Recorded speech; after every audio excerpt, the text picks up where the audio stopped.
Motores de corriente continua. Introducción. Los motores eléctricos con frecuencia se usan como elemento de control final en los sistemas de control por posición o de velocidad. Los motores se pueden clasificar en dos categorías principales: motores de corriente continua y motores corriente alterna. La mayoría de los motores que se emplean en los sistemas de control modernos son motores de corriente continua. Los principios básicos del funcionamiento de un motor son los siguientes. Se ejerce una fuerza sobre un conductor en un campo magnético cuando pasa una corriente por un conductor. Ver figura 1. Para un conductor de longitud L, que lleva una corriente, I, en un campo magnético con densidad de flujo, B, perpendicular al conductor, la fuerza ejercida F es igual a, B, I, L. Cuando un conductor se desplaza dentro de un campo magnético, se induce una FEM sobre él. Ver figura 2. La FEM inducida, E, es igual a la velocidad con la que cambia el flujo magnético, Φ. El flujo magnético es igual al producto de la densidad de flujo por el área que cubre el conductor, ley de Faraday, es decir, E, es igual a, la derivada temporal de Φ, negativa. El signo menos indica que la dirección de la FEM es en sentido opuesto al cambio que la produce, ley de Lenz, es decir, la dirección de la FEM inducida es tal que produce una corriente que crea campos magnéticos que tienden a neutralizar el cambio en el flujo magnético asociado al devanado que produjo la FEM. Por ello, con frecuencia se le conoce como fuerza contraelectromotriz. Principios básicos. La figura 3 muestra el principio básico de un motor de corriente continua. Una espira de alambre gira de manera libre en medio del campo de un imán permanente. Cuando por el devanado pasa una corriente, las fuerzas resultantes ejercidas en sus lados y en ángulo recto al campo provocan fuerzas que actúan a cada lado produciendo una rotación. Sin embargo, para que la rotación continúe, cuando el devanado pasa por la posición vertical se debe invertir la dirección de la corriente. En un motor de corriente continua convencional, los devanados de alambre se montan en las ranuras de un cilindro de material magnético conocido como armadura. La armadura está montada en cojinetes y puede girar. Se monta en el campo magnético producido por los polos de campo que pueden ser, para pequeños motores, imanes permanentes o electroimanes, cuyo magnetismo se obtiene mediante una corriente que circula por los devanados de campo.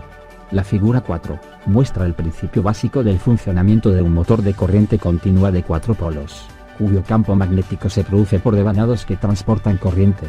Los extremos de los devanados de la armadura se conectan con los segmentos adyacentes de un anillo segmentado conocido como conmutador, y el contacto eléctrico con los segmentos se logra mediante contactos de carbón conocidos como escobillas.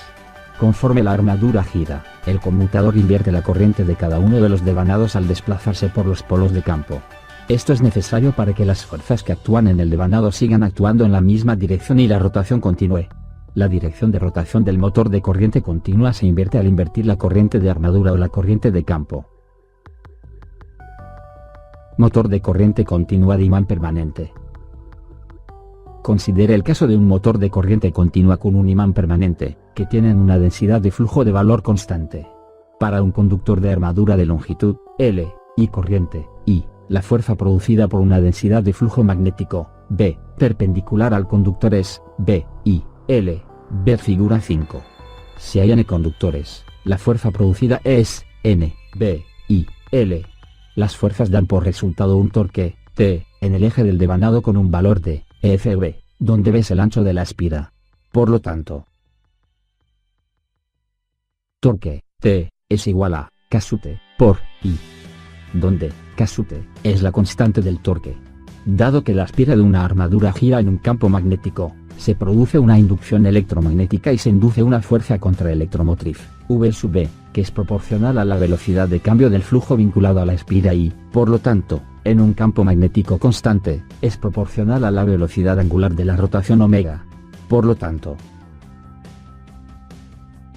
fuerza contraelectromotriz, V sub B, es igual a, K sub V, por omega. En donde, K sub V, es la constante de la fuerza contraelectromotriz. Ahora se puede considerar que el circuito equivalente de un motor de corriente continua es como el que ilustra la figura 6, es decir, a la espira de la armadura se representa por un resistor R, en serie con un inductor L, que está en serie con una fuente de fuerza contraelectromotriz. Si se desprecia la inductancia de la espira de la armadura, el voltaje que origina la corriente, I, que circula por el resistor es igual al voltaje aplicado, V mayúscula, menos la fuerza contraelectromotriz, es decir, V mayúscula, menos V minúscula, sub B. Por lo tanto, I es igual a V menos K sub V por omega, dividido por R. El torque, T, es entonces T igual a K sub T sobre R, factor de V menos K sub V por omega. Las gráficas del torque en función de la velocidad de rotación omega son una serie de líneas rectas correspondientes a diversos valores de voltaje. Ver figura 7. El torque inicial, es decir, el torque cuando omega igual a 0, es proporcional al voltaje aplicado, la velocidad sin carga es proporcional al voltaje aplicado, y el torque disminuye al aumentar la velocidad. Por ejemplo, en el motor de imán permanente, S6, M41, D, PM, y motors, K sub T, es igual a 3.01 Newton por centímetro para cada amperio. K sub V, es igual a 3.15 voltios por cada 1000 RPM. La resistencia terminal es 1.207 ohm, y la resistencia de armadura es 0.94 ohm. Motores de corriente continua con devanados de campo.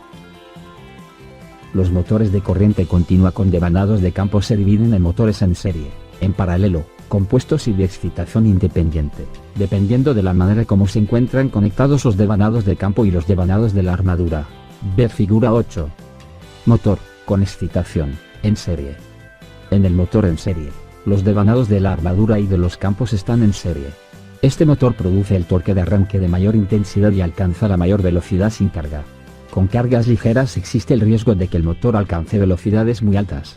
La inversión de la polaridad de la alimentación eléctrica de los devanados no tiene efecto en la dirección de rotación del motor, este sigue girando en la misma dirección dado que tanto las corrientes de campo como de armadura quedaron invertidas.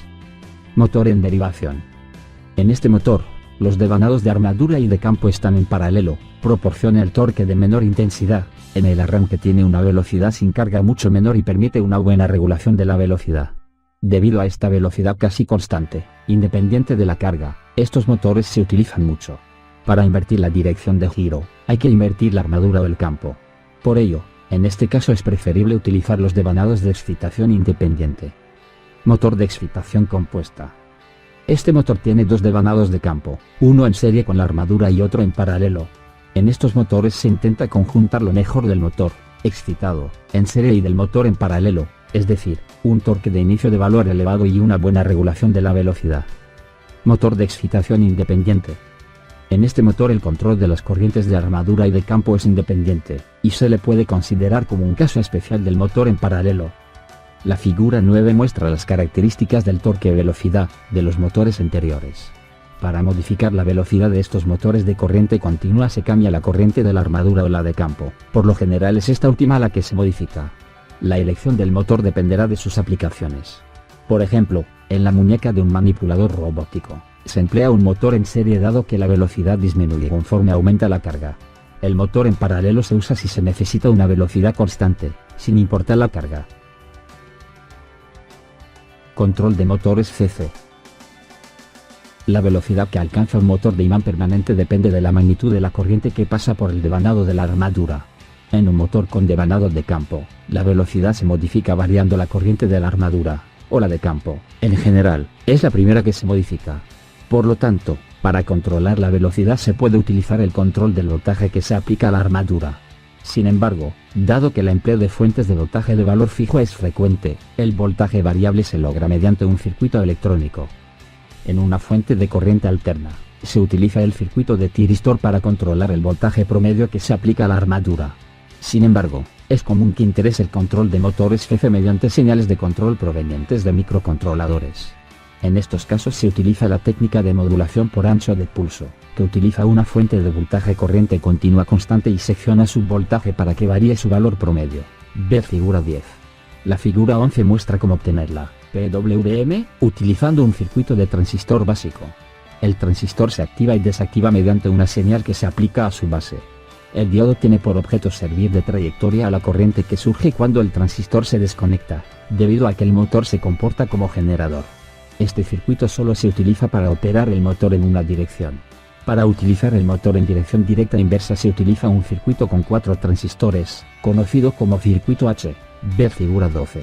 Este circuito se puede modificar mediante compuertas lógicas, de manera que una entrada controla la conmutación y la otra, la dirección de rotación.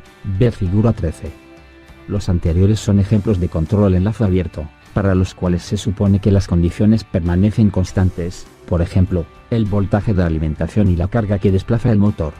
En los sistemas de control de lazo cerrado se utiliza la realimentación para modificar la velocidad del motor si cambian las condiciones.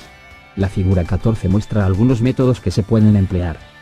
En la figura 14, A, un tacogenerador produce la señal de realimentación. Esto genera una señal analógica que es necesario convertir en una señal digital utilizando un convertidor analógico a digital, para introducirla en un microcontrolador. La salida del microcontrolador se convierte en una señal analógica con un convertidor digital analógico, para variar el voltaje aplicado a la armadura del motor de corriente continua. En la figura 14b, un codificador produce la señal de realimentación y esto da una señal digital que después de pasar por una conversión de código, se puede alimentar en forma directa al microcontrolador. Al igual que en A, el sistema tiene un voltaje analógico sujeto a variación para controlar la velocidad del motor. En la figura 14c, el sistema es completamente digital y la PWM sirve para controlar el voltaje promedio que se aplica a la armadura. Motores de corriente continua de imán permanente y sin escobillas. Un problema de los motores de corriente continua es que requieren un colector y escobillas, ver figura 15, para invertir en forma periódica la corriente que pasa por cada uno de los devanados de la armadura.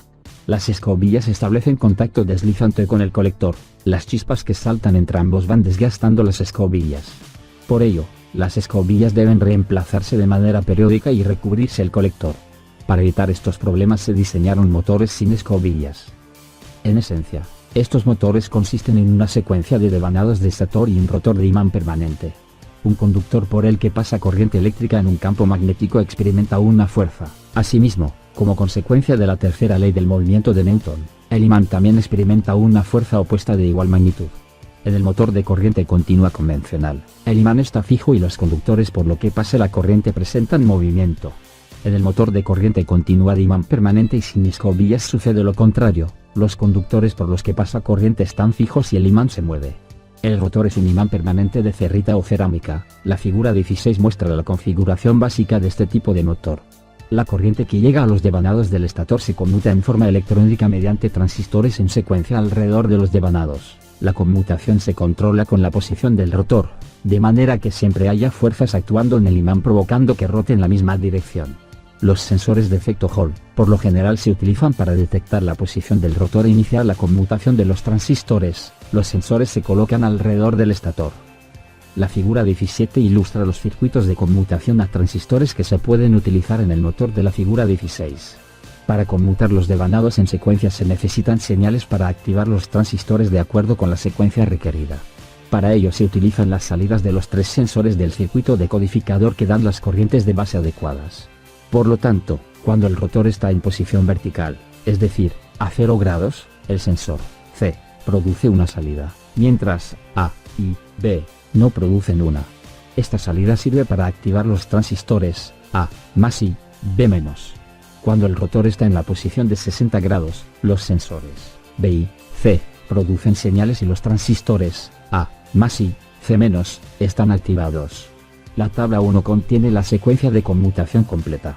La totalidad del circuito que controla este tipo de motores se obtiene en un solo circuito integrado. Los motores FC de imán permanente y sin escobillas se utilizan cada vez más cuando se necesita un alto rendimiento, gran confiabilidad y poco mantenimiento. Gracias a que no tienen escobillas, estos motores no producen ruido y permiten alcanzar altas velocidades.